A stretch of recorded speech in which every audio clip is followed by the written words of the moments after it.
नमस्कार दोस्तों, कैसे हो सभी। दोस्तों आज के इस वीडियो में हम प्रोसेस करेंगे स्नैपडील का जीएसटी रिपोर्ट कैसा निकाला जाता है, जो कि हमें सीए को देना होता है हर महीने की करीब 8 तारीख को, जिसमें हमें सारे रिपोर्ट्स हमें चेक निकाल के हमारा जो सीए होता है उसे हमें फॉरवर्ड करने होते हैं, जिससे कि हमारा जीएसटी फील होता है और पता चलता है कि भाई कितना सेल हुआ है, कितना परचेस हुआ है।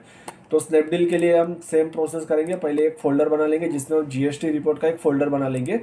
जैसा हमने लास्ट वीडियो में बताया था, आपको मंथ का फोल्डर बना लेना है और उसके अंदर आपको जो भी प्लेटफॉर्म है उसका एक फ़ोल्डर बना लीजिए। उस फोल्डर के अंदर आप बना लीजिए जीएसटी रिपोर्ट का फ़ोल्डर। ये फ़ोल्डर क्यों मैं बता रहा हूँ वो मैं आगे भी बताऊंगा। जैसे ही आपका ये कंप्लीट हो जाए मैं आपको शॉर्ट में भी बता देता हूँ। जैसे आपका ये सारे रिपोर्ट आपके फिल हो चुके हैं। अब जैसे मीशो का अगर मेरा जो लास्ट रिपोर्ट बाकी था, जो मैंने लास्ट वीडियो में बताया था, वो अब हो चुका है।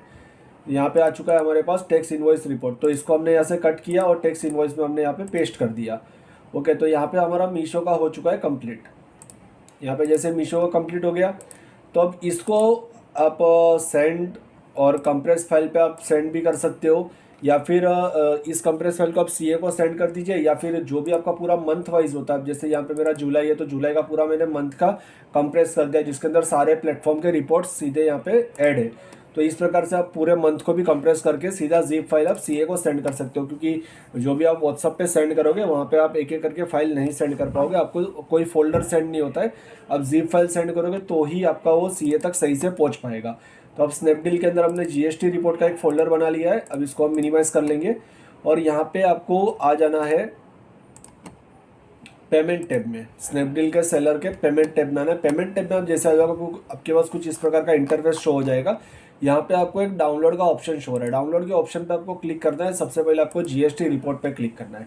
जीएसटी रिपोर्ट पे आप जैसे ही क्लिक करोगे यहाँ पे आपको मंथ का ऑटोमेटिक ऊपर आ जाएगा। आपको रिक्वेस्ट रिपोर्ट पे आपको क्लिक कर देना है।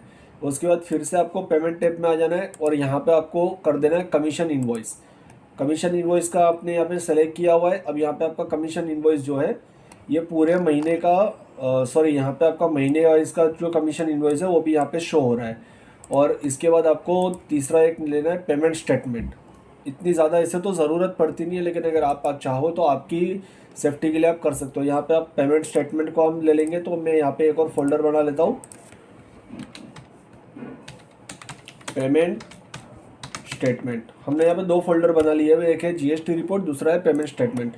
तो पेमेंट स्टेटमेंट को भी यहाँ पे हमारा मंथ सेलेक्ट हो रहा है ऑटोमेटिक। यहाँ पे हम रिक्वेस्ट रिपोर्ट पे हम क्लिक कर देंगे। अब इसके बाद फिर से हमें आ जाना है पेमेंट टैब में और यहाँ से जीएसटी रिपोर्ट वाले सेक्शन में आ जाना है। तो यहाँ पे अभी भी ये रिक्वेस्ट पेंडिंग में चल रहा है। इसके बाद हम फिर से स्नैपडील को दूसरे पेज पे मैं ओपन कर लेता हूँ और यहाँ पे हम पेमेंट में आएंगे और यहाँ पे हम देख लेंगे पेमेंट स्टेटमेंट। ओके, ये अभी भी पेंडिंग में थोड़ा सा ये समय लगाता है, क्योंकि जो 8 तारीख की डेट होती है यहाँ पे जितने भी ई कॉमर्स प्लेटफॉर्म होते हैं सभी लोग इस स्टेटमेंट को डाउनलोड करते हैं जीएसटी फिल करने के लिए। तो सर्वर थोड़ा सा स्लो चलता है, आपको बार बार रिफ़्रेश करते जाना है। और जैसे ही ये आपकी फ़ाइल डाउनलोड हो जाए, इसको आपको डाउनलोड फोल्डर में से कट करके जो भी आपने फोल्डर बनाया हुआ है जीएसटी रिपोर्ट का जो फाइल डाउनलोड होगा आपको जीएसटी रिपोर्ट के फोल्डर में आपको पेस्ट कर देना है। और पेमेंट स्टेटमेंट का जो फाइल डाउनलोड होगा पेमेंट स्टेटमेंट में कर देना है। यहाँ पे ज़्यादा मैं रुकूंगा तो ये वीडियो काफ़ी लंबा हो जाएगा और बोरिंग फील होगा।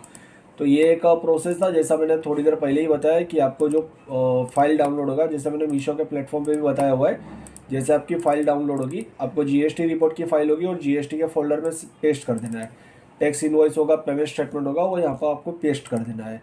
ये स्नैपडील की पूरी प्रोसेस थी कि आप स्नैपडील पर रिपोर्ट कैसे निकाल सकते हो। और चैनल को सब्सक्राइब करना बिल्कुल भी मत भूलिएगा, क्योंकि आगे ऐसे ही और भी इनको ई कॉमर्स रिलेटेड वीडियोस आपको मिलेंगे।